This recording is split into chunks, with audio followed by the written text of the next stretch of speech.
अक्टूबर 2022 Mumbai. India के सबसे celebrated fund manager का पीएमएस अपनी पीक पे AUM assets under management of 12,704 crores. Saurabh Mukherjee, Marcellus investment managers. Books best sellers हैं, coffee can investing, diamonds in the dust, the unusual billionaires. Podcast पर करोड़ों के views, CNBC के लिए एक रेगुलर गेस्ट, CFA के सेमिनार्स, IIM लेक्चर्स। टैगलाइन बस एक, buy quality hold forever, ignore the noise. अब इस कहानी में 3 साल आगे चलते हैं। मार्च 2026, लेटेस्ट सेबी डिस्क्लोजर, मार्सिलिस का टोटल AUM अब है 2,435.7 करोड़। 80% AUM गायब, वो भी सिर्फ 3 साल में। 10,000 करोड़ से ज्यादा पैसा मार्सिलिस के इन्वेस्टमेंट से कम हो गया। अब यहाँ पे सवाल ये नहीं है कि हुआ क्या, सवाल ये है कि इंडिया के सबसे सेलिब्रेटेड, सबसे ज्यादा क्रेडेंशियल होल्डर और सबसे ज्यादा कॉन्फिडेंट फंड मैनेजर का ये हाल है। तो आप किस पे ट्रस्ट करो? आज की वीडियो सौरभ मुखर्जी के अगेंस्ट नहीं है। आज की वीडियो पीएमएस इंडस्ट्री उसके भी अगेंस्ट नहीं है। आज की वीडियो उस अजम्पशन के अगेंस्ट है जो हम मानते हैं कि अगर कोई IIM graduate, best book sellers का ऑथर, एक बहुत पॉपुलर, एक बहुत इंटेलिजेंट इंसान कुछ बोले तो सब सच नहीं होता। इस वीडियो में मैं आपको डेटा के साथ दिखाऊंगा पीएमएस इंडस्ट्री काम कैसे करती है, सौरभ मुखर्जी के साथ हुआ क्या और बाकी सेलिब्रेटेड फंड मैनेजर्स उनके साथ क्या हो रहा है, और सबसे इंपॉर्टेंट आपको क्या करना है सिचुएशन में अपने पैसे के साथ। इस चैनल पे हमारा एक ही ऑब्जेक्टिव है कि आप अपनी जिंदगी सैक्रिफाइस ना करें because of lack of money. यहाँ पे मेरा काम आपको आपकी शॉर्ट टर्म इनकम बढ़ाने का नहीं है, रादर मेरा काम सिंपल है कि आपके पास जो एक रुपए सेविंग्स में रखा है, जो भी पैसा बैंक अकाउंट से इन्वेस्टमेंट्स में रखा है, वो पैसा आपसे भी ज्यादा मेहनत से आपके लिए काम करे। और इस चैनल पे हम पैसे को समझाते हैं, इसकी डिटेल में जाते हैं, पैसे को बेस्ट यूज में कैसे लाएं वो डिस्कस करते हैं। In all the professions, there is value added by the professionals as a group compared to doing it yourself or just randomly picking laymen. In the investment world, it isn't true.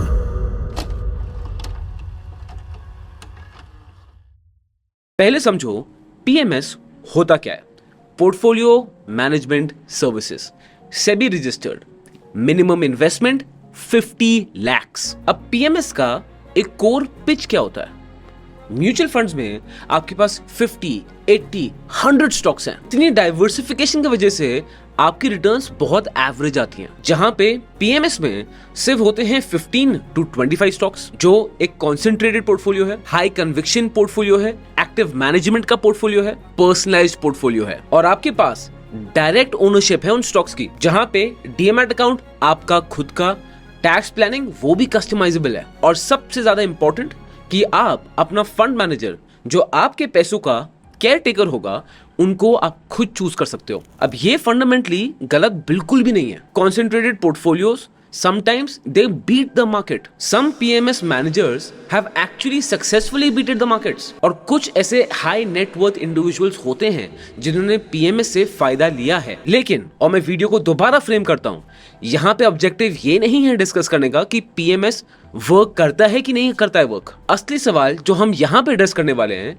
क्या PMS आपके लिए सही है? और ये बहुत ज्यादा matter करता है। इस इंडस्ट्री में एक पूरा सिस्टम बना है और ये सिस्टम का काम है आपको बेचना। अब हो सकता है आपने कभी किसी पीएमएस को अप्रोच किया हो या पीएमएस ने आपको अप्रोच किया हो, और आप ये नोटिस करेंगे ज्यादातर पीएमएस का जो सेल्स डेक होता है ना, वो काफी हद तक सेम ही होता है। उनकी पीपीटी में सबसे पहला slide active management beats passive investing, दूसरा स्लाइड हमारे पास वो रिसर्च पॉइंट्स हैं जो नॉर्मल इन्वेस्टर्स को मिलते नहीं है, तीसरा slide Concentrated portfolios get asymmetric upside returns। फिर एक स्लाइड आएगी उनकी मैनेजर की क्वालिफिकेशंस, IIM, गोल्डमैन सैक्स, CFA, McKinsey, best selling author. फिर आता है मेरा पर्सनल फेवरेट, इनका ट्रैक रिकॉर्ड सिंस इंसेप्शन, जो दिखाएंगे आपको 25%, 30%, कुछ तो आपको 45 to 50% भी दिखा देंगे। अब ये जब आप सुनते हैं ये बहुत इंप्रेसिव लगेगा और आपको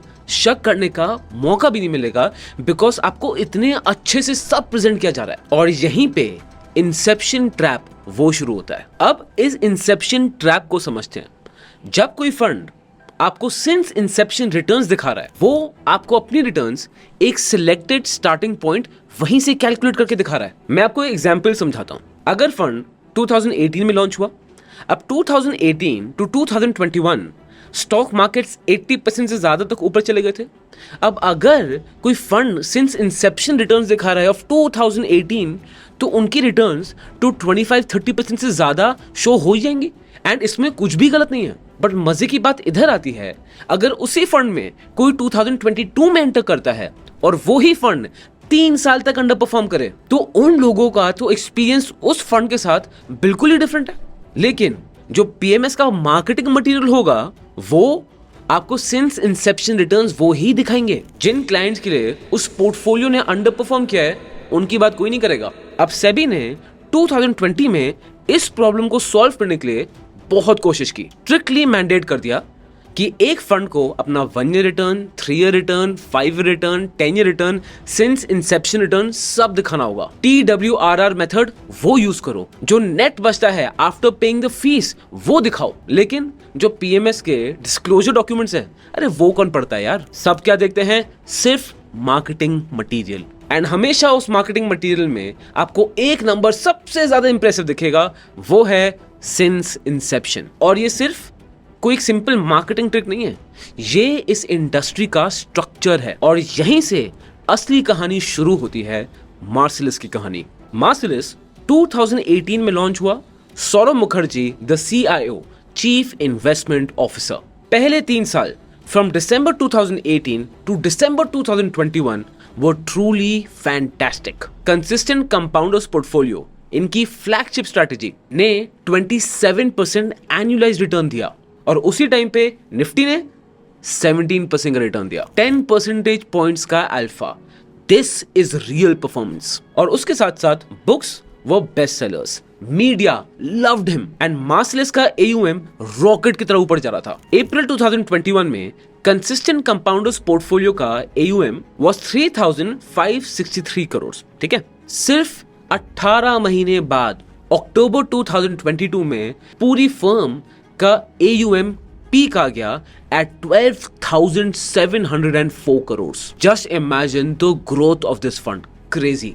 अब मिड 2022 के बाद मार्केट्स का ना मूड बदल गया, इंटरेस्ट रेट्स बढ़ने लग गए, जो क्वालिटी स्टॉक्स हैं उनकी वैल्यूएशंस बहुत आगे बढ़ गई, और मार्सिलिस की स्ट्रैटेजी इसी पॉइंट पे ब्रेक करना शुरू हो गई। सौरभ मुखर्जी ने खुद इन मार्च 2025 ये एडमिट किया, और मैं इसको पैराफ्रेज कर रहा हूं, my life has been littered with failures and most recently my failure to beat the market for the past 3 years। उन्होंने स्पेसिफिक स्टॉक्स का भी नाम लिया, Asian Paints, doctor Lal PathLabs, Bajaj Finance. उन्होंने खुद बोला कि अगर मैंने जनवरी 2022 में इन स्टॉक्स पे अपना एक्सपोजर हाफ कर लिया होता, तो इन्वेस्टर्स का जो 52% ड्रॉ डाउन हुआ डॉक्टर लाल पैथलैब्स में, 18% एशियन पेंट्स पे, 19% बजाज फाइनेंस में, वो सब बच जाता। ये अपनी खुद की मैनेजर की एडमिशन है, न्यूज़लेटर में और पब्लिक में फुल्ली अवेलेबल है। अब थोड़ी नजर ना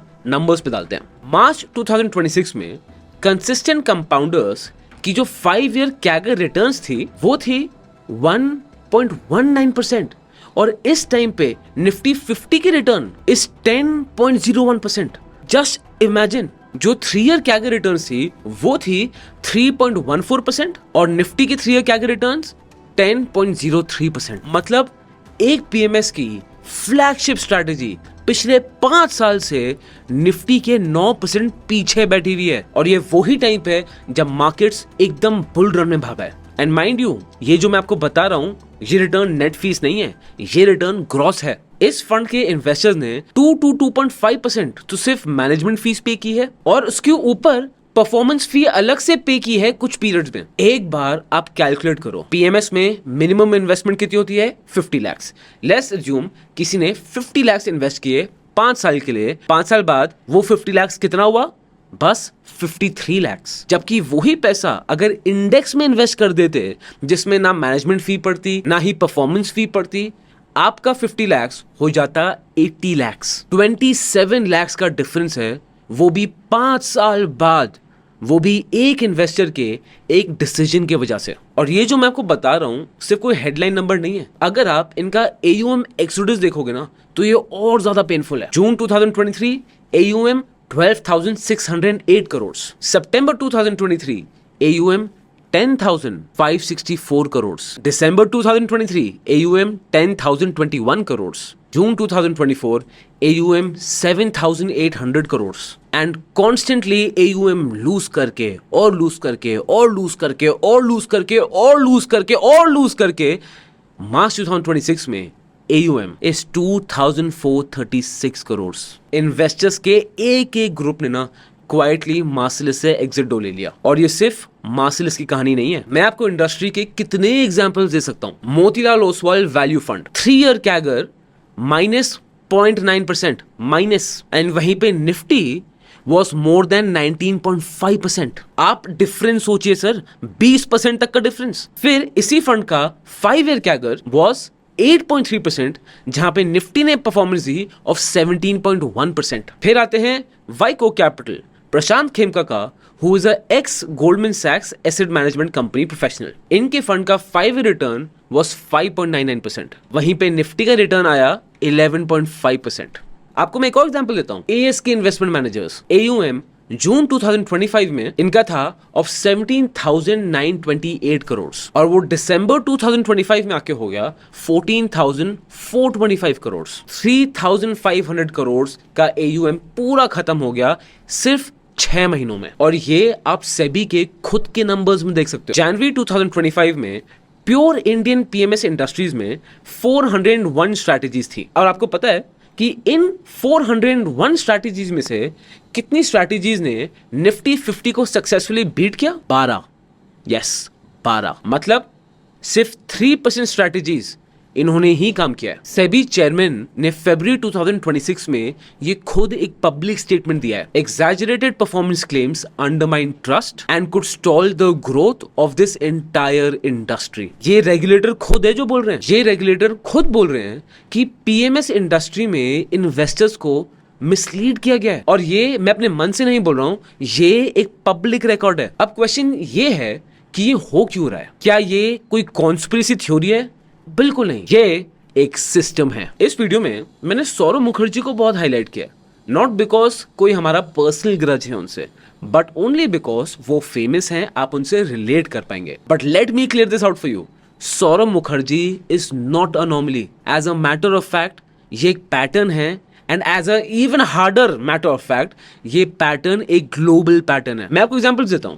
अमेरिका में कैथी वुड ने ARK इनोवेशंस का ETF चलाया, डिस्ट्रप्टिव टेक्नोलॉजी स्टॉक्स पे हेवी बेट किया। 2020 टू 2022 सिर्फ 2 साल में ये फंड अपनी पीक से 82% तक नीचे गिर गया। Bill Ackman the billionaire Pershing Square bet ली हर्बल लाइफ पर और हर्बल लाइफ को शॉर्ट कर दिया। पब्लिक में बोला हर्बल लाइफ एक पिरामिड स्कीम है। 5 साल तक फंसे रहे and he lost upwards of $1 billion. And शायद आप ये सुन के शॉक हो जाएं, बट इस लिस्ट में वॉरेन बफेट उनका भी नाम आता है, जिन्होंने 2011 में IBM में इन्वेस्ट किया एंड 2018 में फुल एग्जिट ले लिया, loss of $3 to $4 billion.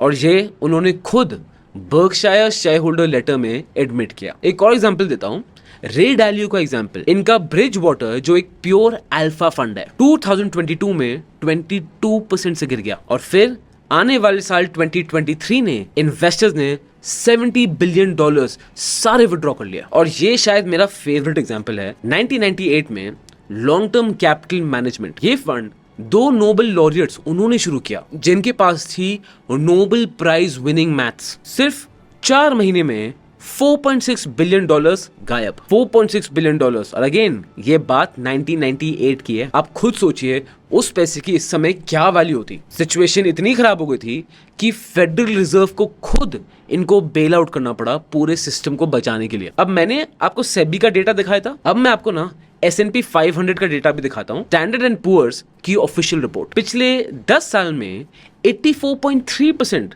Large cap fund managers United states में फेल कर गए S&P 500 को बीट करने के लिए। और पिछले 15 साल में 89.5% फंड मैनेजर्स फेल्ड। मतलब 10 में से 9 तो फेल ही कर रहे हैं। और आपको यहाँ पे सबसे ज्यादा किलर चीज पता है, 15 साल की विंडो में किसी भी यूएस इक्विटी या फिक्स्ड इनकम कैटेगरी में मेजॉरिटी एक्टिव फंड मैनेजर्स, उन फंड मैनेजर्स जिनकी बुक्स हम इंडिया में पढ़ते हैं, इंडिया में एक दूसरे को रेकमेंड करते हैं, वो फेल हो गए मार्केट्स को बीट करने में। 15 साल की विंडो की बात कर रहा हूं, 0 कैटेगरीज, 0। और इंडिया में भी सिमिलर रिपोर्ट्स एग्जिस्ट करती हैं, इंडिया में भी पैटर्न एकदम सेम है। अब क्वेश्चन यहाँ पे आता है, क्यों ये सारे फंड मैनेजर्स, ये सारे बड़े बड़े लोग पढ़े लिखे हैं, इतने हाई क्रेडेंशियल्स हैं, इतने फेमस हैं, इतनी अथॉरिटी डिमांड करते हैं, इतना एक्सपीरियंस है, इतना कैपिटल भी है, तो क्यों फेल कर रहे हैं? सिर्फ इन 3 स्ट्रक्चरल रीजंस की वजह से। और ये जो 3 रीजंस मैं आपको बताऊंगा ना, पीएमएस इंडस्ट्री में ये रीजंस और एम्पलीफाई हो जाते हैं। सबसे पहला रीजन,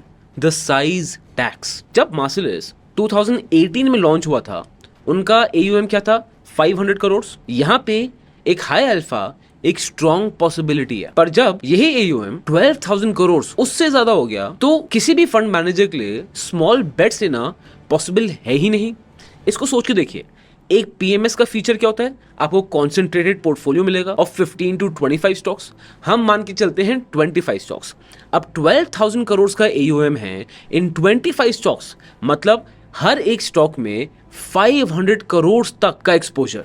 इतने एक्सपोजर में एक स्टॉक का 5 to 10% होल्डिंग आ सकती है। अब सेबी का यहाँ रूल क्या आता है कि किसी भी स्टॉक में 10% से ज्यादा एक्सपोजर नहीं हो सकता।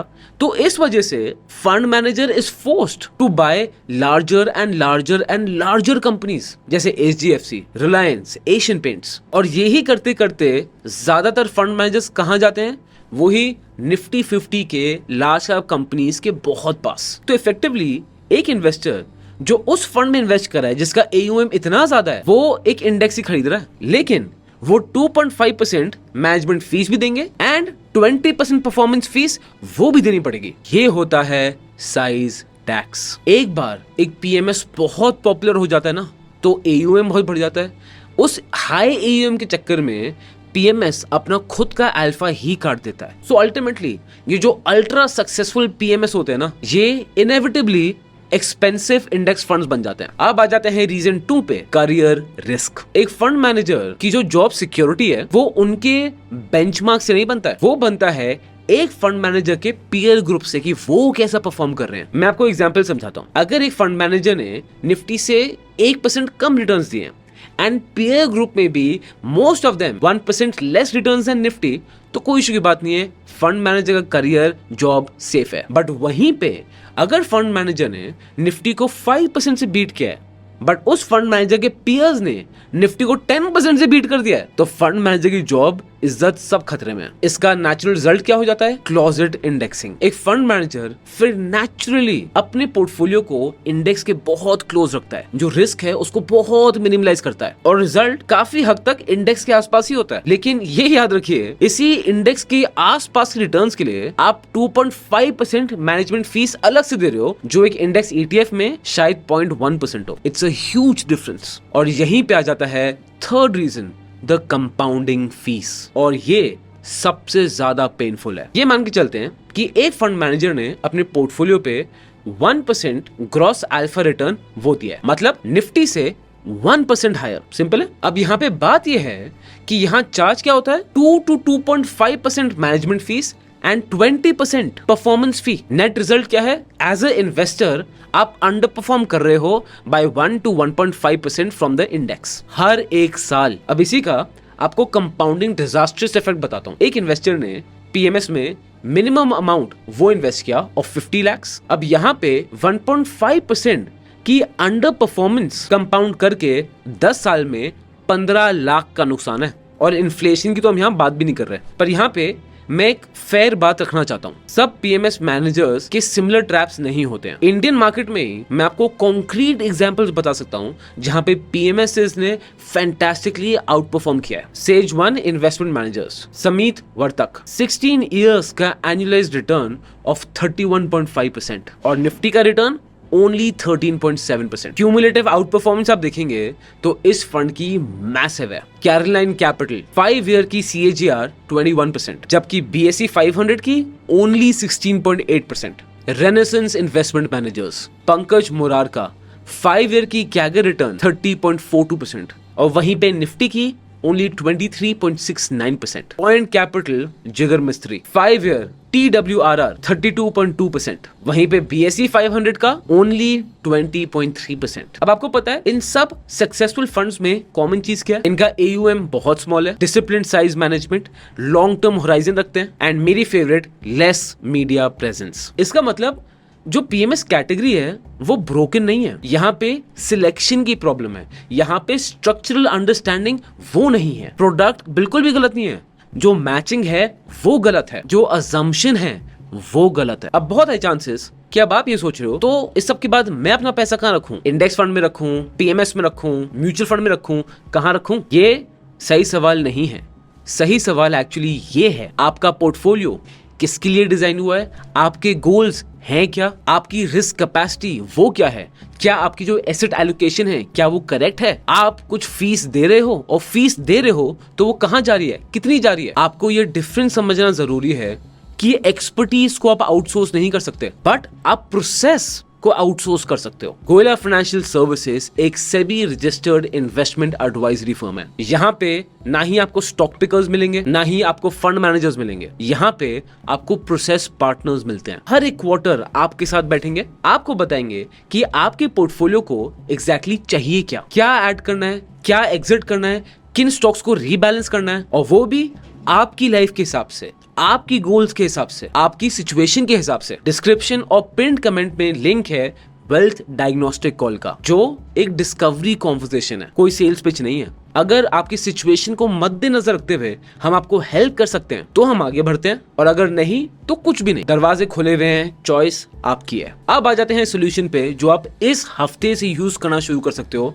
जब भी आपके पास कोई PMS के लिए आए या कोई भी मार्केटिंग का बंदा आए, आपको बस उनसे 5 सवाल पूछने हैं और आपके सामने सच खड़ा हो जाएगा। सबसे पहला क्वेश्चन, आपका AUM पीक से कितना गिर गया है, कब गिरा है और किस फंड में गिरा है? और ये क्वेश्चन इतना इंपॉर्टेंट क्यों है? बिकॉज मेरे लिए ना AUM सबसे बड़ा रियलिटी चेक है। रिटर्न्स वो आपको सिंस इंसेप्शन दिखाते रहेंगे, बट AUM आपको दिखाता है ग्राउंड रियलिटी में फंड कैसे परफॉर्म कर रहा है, ग्राउंड रियलिटी में इस फंड के इन्वेस्टर्स वो खुश हैं कि खुश नहीं है। सेकंड क्वेश्चन, आपके फंड का 3 ईयर रिटर्न और 5 ईयर रिटर्न किस डायरेक्शन में जा रहा है, and again net of fees हटा के किस डायरेक्शन में जा रहा है। बिकॉज सिंस इंसेप्शन ये आपको रियल पिक्चर नहीं देगा। अगर आप 1 ईयर देखेंगे तो अगेन आप मार्केट ट्रेंड्स में मूव करते रहेंगे। जो आपको रियल पिक्चर दिखाएगा that would be the 3 year trend and the 5 year trend. और अगर 5 ईयर कैगर में अंडर परफॉर्मेंस है निफ्टी के कंपैरिजन में 2-3% से ज्यादा, तो सर आपको पता है आपको इस फंड में नहीं जाना। थर्ड क्वेश्चन, आपकी AUM की कैपेसिटी कितनी है, आपका AUM कितने लेवल तक स्केल करेगा अपना अल्फा प्रोटेक्ट करते हुए। ये क्वेश्चन है साइज टैक्स का। जो ऑनेस्ट मैनेजर होगा ना वो आपको कैपेसिटी बता देगा और बोल देगा कि फंड अभी छोटा है, अभी इसमें बहुत ग्रोथ का पोटेंशियल है। बट अगर कोई मैनेजर को छुपाना चाह रहा हो वो इस क्वेश्चन को ही वेट कर देगा। और इसका मतलब क्या है मेरे एक्सपीरियंस में ज्यादातर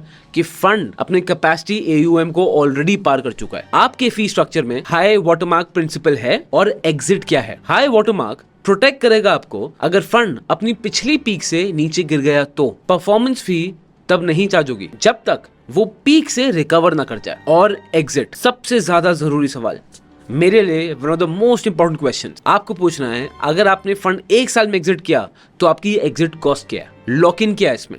अब सेबी ने लिमिट सेट कर रखी है, 1 साल में exit load can not be more than 3%, 2 साल में exit load can not be more than 2% and 3 साल में exit load can not be more than 1%। But तभी भी आप ये अपने PMS से लिखवा लो, लिखित में ले लो। फिफ्थ क्वेश्चन, अगर आप मुझे फंड नहीं बेच रहे होते तो आप कौन सी इन्वेस्टमेंट रेकमेंड करते हैं, किस इंडेक्स से आप अपनी खुद की पर्सनल परफॉर्मेंस को जज करते हैं। ये अगेन एक बहुत जरूरी क्वेश्चन है। अगर मैनेजर ऑनेस्ट है ना तो वो जेन्युइनली आपको बता देगा कि इंडेक्स से ही परफॉर्मेंस जज करूंगा, एंड जहां वो नेगेटिव है, जहां उनका एज नहीं है, वो भी आपको बता देंगे। बट अगर कोई क्वेश्चन इवेड करना चाह रहा है तो आप समझ जाओ मैनेजर की नीयत क्या है। और ये 5 क्वेश्चंस किसी PMS के लिए नहीं है, ये किसी भी एक्सपर्ट के लिए है, डॉक्टर हो, लॉयर हो, कंसल्टेंट हो, कोई भी हो। क्योंकि अगेन मैं आपको दिला रहा हूं एक्सपर्टीज आउटसोर्स नहीं हो सकती, आपका प्रोसेस आउटसोर्स होगा। याद है वीडियो की स्टार्ट में मैंने आपको डेट बताई थी, अक्टूबर 2022, जब मार्सिलस का AUM था 12,704 करोड़। सब कुछ अच्छा चल रहा था,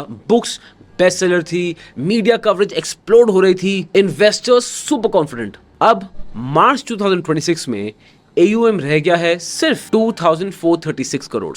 3.5 साल में 80% AUM गायब। और अगर सौरभ मुखर्जी सर वो भी गलत हो सकते हैं अपने क्रेडेंशियल के साथ, अपने सारे बेस्ट एक्युलेट्स के साथ, तो जो आपका लोकल एडवाइजर है जो शायद मार्सलिस का 100th है, उसकी गलती करने की प्रोबेबिलिटी कितनी होगी? एक बार आप सोच के देखिए। अगेन इस वीडियो में lesson is not about Marcellus. Lesson ये है कि आपका पैसा आपकी ही रिस्पॉन्सिबिलिटी है। ये रिस्पॉन्सिबिलिटी आप आउटसोर्स नहीं कर सकते। आप प्रोफेशनल्स हायर करिए रीबैलेंसिंग करने के लिए, एग्जीक्यूशन करने के लिए, टैक्स प्लानिंग करने के लिए, आपके लिए रिसर्च करने के लिए, पर फाइनल डिसीजन और अकाउंटेबिलिटी ऑफ द डिसीजन हमेशा आपका ही होगा।